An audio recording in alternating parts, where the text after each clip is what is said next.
আসসালামু আলাইকুম দর্শক, কৃষি বার্তা পেজ থেকে আপনাদেরকে স্বাগতম। দর্শক, আজকে আমি দেখাবো মরিচ গাছে ফলন বৃদ্ধির জন্য আপনারা কীভাবে সার প্রয়োগ করবেন। দর্শক, প্রথমে হচ্ছে মরিচ গাছের চারপাশে হচ্ছে আপনি মাটিগুলোকে আলগা করে দিতে হবে।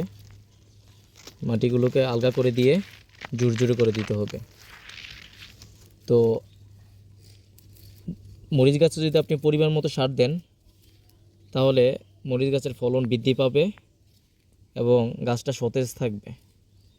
তো দর্শক, আমি এখন আপনাদেরকে দেখাবো একটি মরিচ গাছে আপনি কি পরিমাণ পটাশ, ইউরিয়া, টিএসপি দিবেন। তো আমি দেখাচ্ছি, আপনার 2 গ্রাম পটাশ সার দিবেন, গাছের চতুর্পাশে দিয়ে দিবেন সারটা। তারপর 3 গ্রাম টিএসপি সার গাছের গোড়ায় ভালোভাবে দিয়ে দিবেন। গাছের গোড়া থেকে মিনিমাম 4 আঙ্গুল দূরে আপনার সারগুলো দিতে হবে। আর যদি আপনি গাছের গোড়ায় সার দেন, তাহলে সারগুলো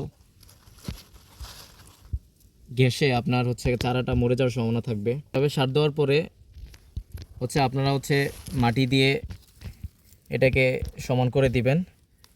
তারপর পরের যে ধাপটা আপনি এভাবে সার দেওয়ার পরে গাছের গোড়ায় সামান্য পরিমাণে পানি দিয়ে দিবেন।